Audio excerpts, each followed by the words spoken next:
Vote హక్కుతో YCP ప్రభుత్వాన్ని గద్దెదించాలని Balakrishna TDP శ్రేణులకు పిలుపు. ఉత్తరాంధ్ర తమ కబంధ హస్తాల్లో ఉంచుకొని అభివృద్ధికి ఆమడ దూరంలో చేశారని బొత్స కుటుంబంపై బాలకృష్ణ ఫైర్. విశాఖపట్నం జిల్లాలో మనల్ని ఎందుకు చేర్చలేదు?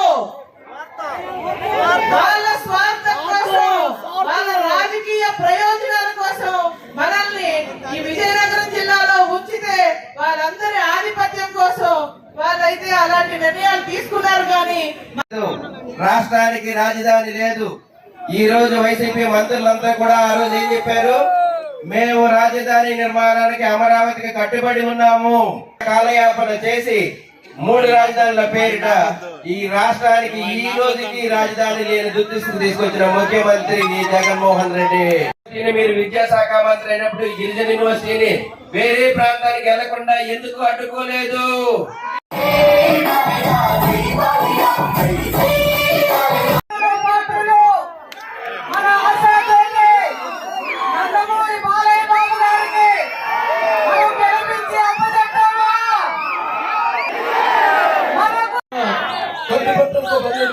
రూపాయలతో లోటు బడ్జెట్ మనం వచ్చాము. ముందు సర్దుకుని రాజధాని లేని రాష్ట్రం. అప్పుడు చంద్రబాబు నాయుడు గారు ఆయనకున్న అనుభవం, దానికి తెలివితేటలతో, అలాగే ఆర్థిక ఆయనకున్న బ్రాండ్, అనుకున్న పేరు ప్రపంచ దేశాలకే ఒక ఆదర్శం. అలాగే దళితులకు అండగా ఉంటానని చెప్పి మరి ఆ దళితుల చావులతో తన ఆకలి కేకలు ఆడుకుంటున్నాడు జగన్. వ్యవసాయ శాఖ ఉందో దాన్ని పూర్తిగా నిర్వీర్యం చేసేసి మరి మన రాష్ట్రం రైతుల ఆత్మహత్యల్లో దేశంలోనే మొదటి స్థానంలో నిలబెట్టాడు ఈ జగన్. చేస్తానన్నాడు, ఉద్యోగాలు ఇప్పిస్తానన్నాడు. మరి కొత్తగా రాకపోగా పరిశ్రమలు ఉన్న పరిశ్రమలు కూడా వెళ్ళిపోతున్నాయి మన రాష్ట్రం గురించి. వాళ్ళందరినీ ఈ యొక్క గంజాయికి దగ్గరికి అలవాటు చేసి వాళ్ళు కూడా మోసం చేశాడు జగన్. అలాగే 5 కోట్ల ఆంధ్రుల కళల రాజధాని ఏదైతుందో అమరావతి వాళ్ళ రైతుల ఒక మెతుకుని రక్తపు ముద్దగా మార్చేశాడు. దుకాణాలు ఏమైనా కొట్లు ఏమైనా ఉన్నాయో అన్ని కూడా ప్రభుత్వ దుకాణాలుగా మార్చి మరి 10 రూపాయలు ఉన్న మద్యాన్ని దానికి 10 రెట్లు అమ్మి వాడు ఎంత సంపాదిస్తున్నారు.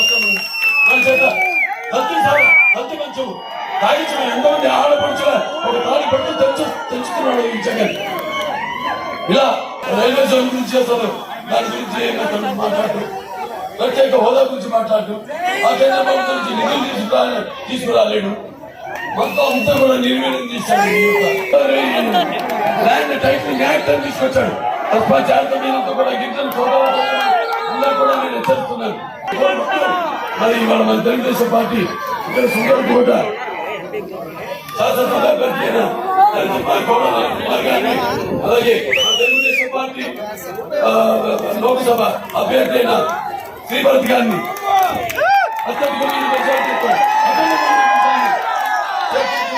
కోరుకుంటూ జై జనసేన, జై జనసేన, జై జనసేన, జై బీజేపీ, జై బీజేపీ, జై బీజేపీ.